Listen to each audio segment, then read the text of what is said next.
Hey, what's going on? This is Zakk Wylde from the Ozzy Osbourne Band and Quiet Riot Society and all that other goofy stuff. But anyways, this amp right here is after one of the greatest guitar players that ever lived, and he was such a special part in my life. Still is, always will be, and that's the reason why I play the way I do. I try to keep up with Rando, but he's the man. But anyways, hope you guys love this amp, and they keep making it. And thank God we have Father Marshall, and God bless Randy Rhoads and Mrs. Rhoads and the whole family. God bless. All right, Randy Rhoads, Jim Marshall, game on. That's it. When I was 14, 15, 16 years old, I was a huge fan of Randy. I still am, but that's when he was around and playing. I saw him play twice with Ozzy. Blew my mind. It was just great tone, great playing, fire-breathing guitar sound. And he even did a guitar clinic in Greensburg, this little town where I grew up. I don't think he did any other clinics anywhere in the world, and the fact that he did one in Greensburg, this little town where I grew up, to me just is sort of a really strange coincidence. But of course he died tragically, and I was so sad. He's gone, and one of my heroes is suddenly not there. Talk a little bit about your relationship with Randy Rhoads. You guys met through an audition, essentially. No, I was working, I had a guy helping me out called Dana Strummy. He was my original choice for a bass player, but it didn't work out. He says, I'd auditioned a bit, and I was drinking heavily. I was just fucking out of it all the time. And this Dana comes in and he goes, I got this one guitar player, you've got to. I said, Dana, fuck off with the guitar players. And I just want to go home. I'm fucking sozzled sitting on a chair eating a pizza or something, I don't remember. And this little guy comes in with blonde hair, and I thought, is that a chick? He spoke. Oh, wow. Suddenly my ears pinned back. He says, well, what do you want me to play? I says, play anything. So he starts playing, and I'm like, even in my drunken, stoned out stupor, I go, oh, this is fucking one of the best things I've ever heard in my life. Or these drugs are really good. I truly believe if he hadn't have got killed when he did, he would be up there with the fucking big guys. He was fucking phenomenal. What's the one song you wish you wrote?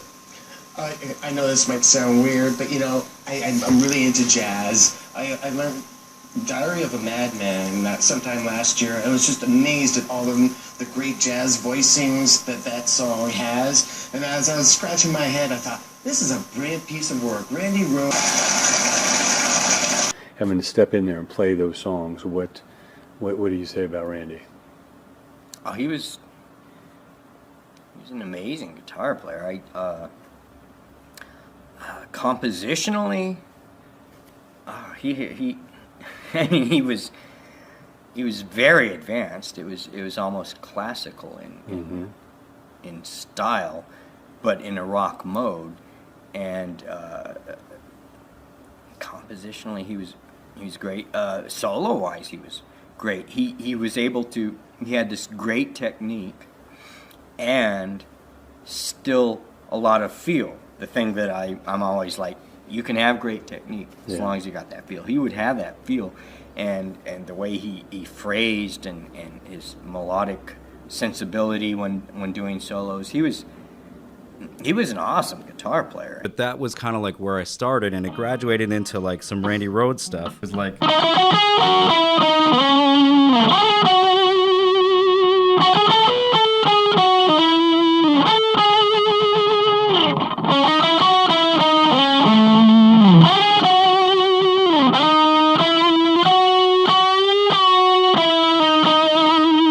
which has a beautiful harmony on it, which really kicks off one of the most like beautiful solos of all time.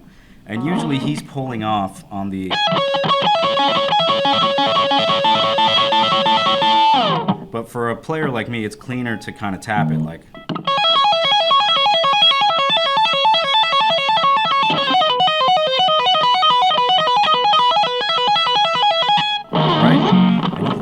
to this.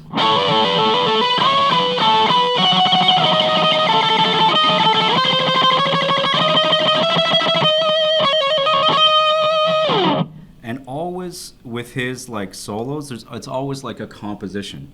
So I went in, I auditioned, and it was fantastic. We actually, basically, we jammed to Johnny Winter songs. Really? Yeah, Randy was like doing all these crazy pentatonic blues, but also with more outside of the box playing, Right, not so just the sticking to the classical pentatonics, influence? you know, some classical, Right. using the melodic minor and, you know, harmonic minor scales and all that. So it was very, very unique style of playing.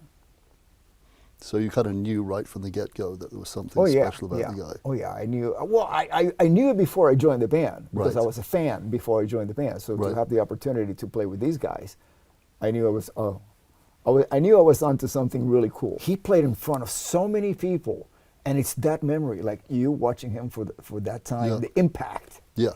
He had major impact. You know, that was to me that transcended what's on the record. You know, Ozzy was a great guy. We didn't have any, we just wanted to try and help him get a band together. Eventually he found Randy. I wasn't there when he found Randy. He found Randy in LA, and then they came over here to rehearse, and I used to go up and watch them rehearsing and stuff, and Randy would say to me, you know, I don't know if I'm doing the right thing here. He was quite apprehensive about the whole thing because he was studying classical guitar, and actually I think he felt it was interrupting his studies in a way. Right. And I said, no, this is great for you, man. You've got to do this, you know. And so I think I gave him the right advice. But the funny thing was, he came to see me in the Marquee one night. And we played Parisian Walkways, and he turned around to Sharon and he said, that should be a single. It had been a single like 3 years before, you know. He didn't realise, and he actually incorporated some of that melody into Mr. Crowley. Oh, right. There's a bit, if you listen to the solo melody, he's kind of incorporated a bit of that into that. But he was a lovely guy. He was a really, really nice kid, really sweet guy, and great guitar player, obviously. Great guitar player. Was it Randy Rhoads? Yes. Young guitar prodigy. Beautiful, beautiful boy. Just Ozzy's best friend. Just tragic. But our whole He was 26, life, 27? 25, I think. Oh, at the my time. God. Our whole life has been like that. Were you there for that? Yeah, on the bus when a bus went through. The plane went through the bus.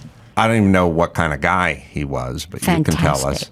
Fantastic guy, and I'm not saying that because he's passed, and people always say when people pass, oh, they were great. Yeah. He was Ozzy's best friend. Ozzy adored him. He adored Ozzy. He was just a great, great guy, full of life, loved being a musician, just a truly good guy, you know.